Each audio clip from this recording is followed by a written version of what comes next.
Ever feel like you're just spinning your wheels in life? You're putting in the work, but you're not getting any closer to reaching your goals or those dreams you've always had. You're not alone. Lots of people feel like those traditional solutions, like therapy or self-help books, don't really get to the root of the problem. Exactly, it's frustrating. And that's where this deep dive takes a pretty fascinating turn. Oh, yeah. We're going to explore something that might sound a little out there, but trust me, the story itself is pretty wild. Okay, I'm intrigued. It all starts with a guy named Marcus, who was at a really low point in his life. How low are we talking? We're talking on the verge of suicide low. He was actually on his way to, well, let's just say he wasn't planning on sticking around. Wow. But then he just happens to wander into a coffee shop and meets a former priest named Jacob. Okay.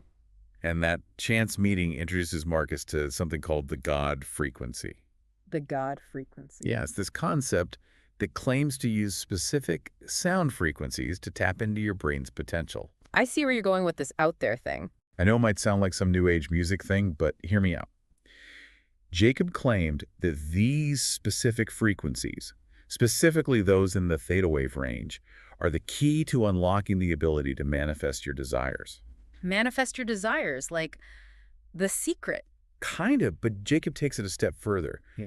Get this. He claimed that this knowledge came from secret teachings of Jesus himself. Hold on. Secret teachings of Jesus. Where did he get that from? That's what makes this whole thing so interesting. Jacob's story is a wild one. Okay, I'm all ears. He'd been a priest, even went to the Vatican, but ended up getting kicked out of the church for talking about these alleged secret teachings. The church doesn't exactly have a reputation for being open to new ideas. No, they don't. Hmm? He claimed that the church was trying to suppress this information, keeping it hidden from the public. Sounds like a conspiracy theory. Well, to understand how Marcus went from feeling totally hopeless to believing in this God frequency, we need to start with Jacob's story. Okay, let's hear it. It all begins with his time as a priest and a life-altering trip to the Vatican.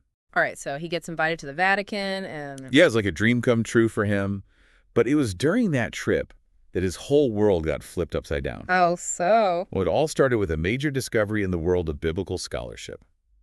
New writings about Jesus were found at Oxford University. New writings? I hadn't heard about this. These weren't just any writings either. They were described as secret teachings from Jesus to his brother James. Secret teachings. Interesting. Teachings that, according to Jacob, revealed a hidden dimension of Jesus' ministry. Okay, this is getting good. And these writings, they seem to describe techniques for manifesting miracles, much like Jesus did. Miracles? Like what? Well, it wasn't exactly clear, but Jacob believed that these techniques involved tapping into a specific frequency. The God frequency. Exactly. But the church, as you can imagine, wasn't too thrilled about this. I can only imagine. They saw these writings as heresy, but Jacob was completely captivated. He thought this was a chance to discuss these texts with the highest authorities in the Catholic Church. So what does he do?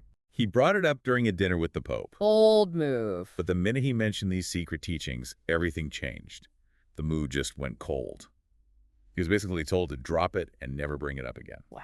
So much for open discussion. Yeah. But later that night, an older priest approached Jacob. What do you want?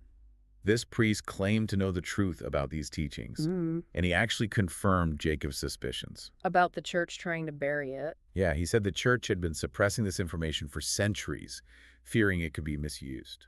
Interesting. So what did Jacob do with this information? Well, he was torn.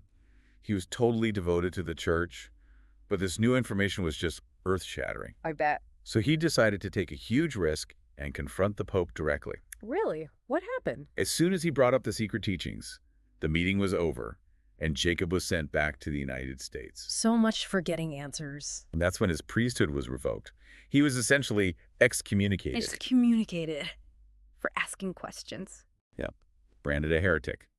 Jacob was all alone, but he had this secret knowledge and a burning desire to understand more about the God frequency. So that brings us back to that coffee shop where Jacob, armed with his secret knowledge and his own experiences, was about to share it all with a man who was ready to give up on life. Exactly. But before we get into what Jacob told Marcus about the God frequency and how to supposedly access it, let's take a closer look at the science behind sound wave therapy. All right, let's do it. We've all felt how sound can impact us emotionally. Think about how a powerful song can give you chills, or a soothing melody can calm you down. Yeah, I get that. But could there be a deeper connection between sound and our brains, our consciousness? That's what we'll be exploring in part 2 of this deep dive. Can't wait. We'll be uncovering whether there's actually any scientific basis for Jacob's claims, and we'll be learning about a revolutionary new discovery called binaural beats. Binaural beats. Could this be the key to unlocking the power of the God frequency? We'll find out soon enough. So let's unpack this whole binaural beats thing. Yeah, how do they actually work? It always seemed kind of like magic to me. Well, it might feel like magic, but there's a pretty simple explanation. Binaural beats happen when you play two slightly different sound frequencies, one in each ear. Okay. Your brain tries to make sense of the difference and creates a third internal beat, which is the binaural beat. So you're saying it's like tricking your brain into hearing a frequency that's not really there. Exactly. And here's the crazy part. That perceived beat can actually mess with your brainwave activity. Wait, so you mean just listening to these binaural beats can actually change your brainwave patterns? It really can. And there's more and more research coming out that backs this up.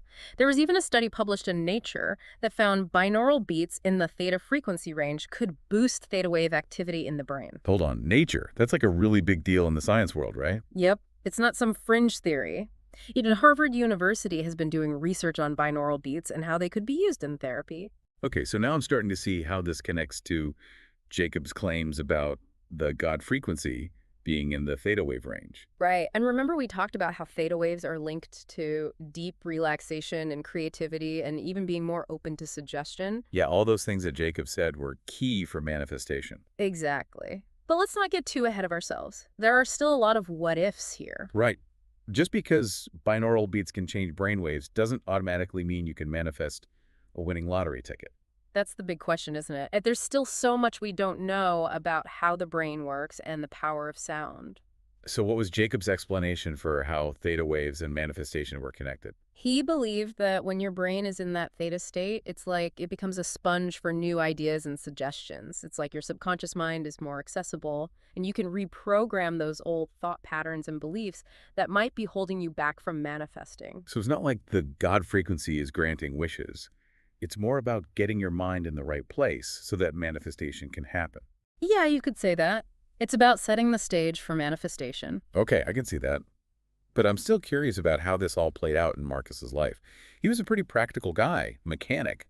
Did he really buy into this whole thing? Well, at first he was skeptical, understandably. He had hit rock bottom, and it was hard to believe that something as simple as sound could turn things around.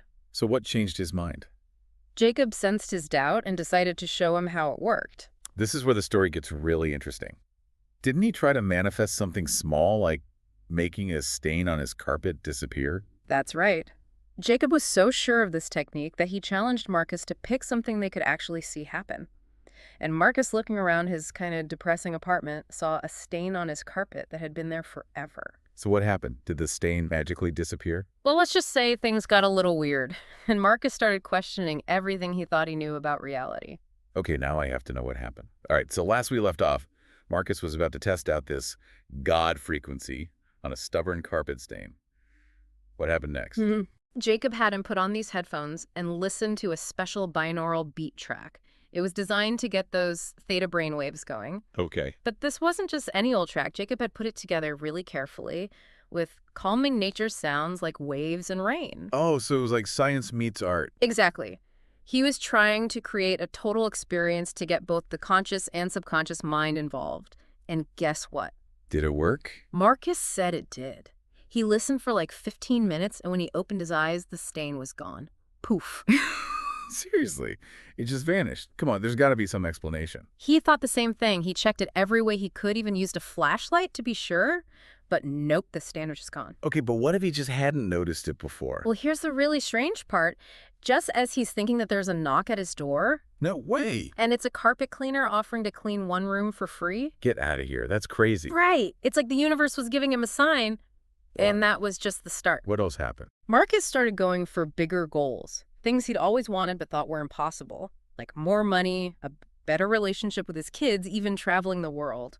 So did he actually see results in those areas too? According to him, the results were unbelievable. He started getting unexpected bonuses at work, then a promotion out of nowhere with a huge raise. He reached out to his kids, and they actually wanted to reconnect. And he even managed to take them on a trip to Australia, something he could never have afforded before.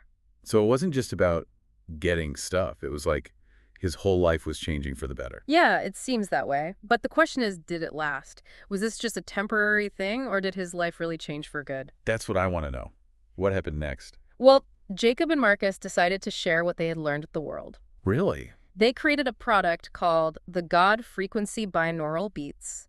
It's a bunch of audio tracks that are supposed to help people tap into this potential. So they went from one guy's personal experience to a whole program. That's a pretty big jump. It is. But they really believed in what they had discovered.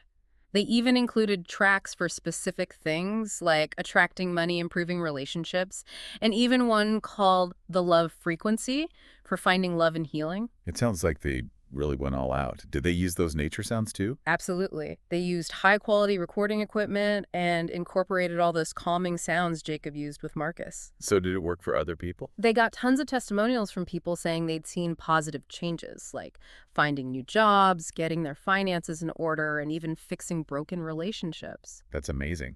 But I'm sure some people were skeptical, right? Of course. Some people thought it was just the placebo effect, the power of belief making people see what they want to see. Yeah, that makes sense. So how did Jacob and Marcus respond to that? They told people to do their own research and not just take their word for it, but they also said it's important to be open to new possibilities, to believe that there might be more to reality than we realize. It's a fascinating concept for sure, Yeah. and a lot to think about. What do you think? Could there be something to this God frequency? Is it possible to manifest our desires using sound? We've explored the science, the history, and the personal stories, but ultimately it's up to each of us to decide what we believe. If you're intrigued by what you've heard today and want to learn more about the God frequency, I encourage you to check out the link below. There you'll find a full video explanation that dives even deeper into everything we discussed today. Who knows, maybe there's a whole world of possibilities waiting to be unlocked within each of us. Maybe all it takes is the right frequency,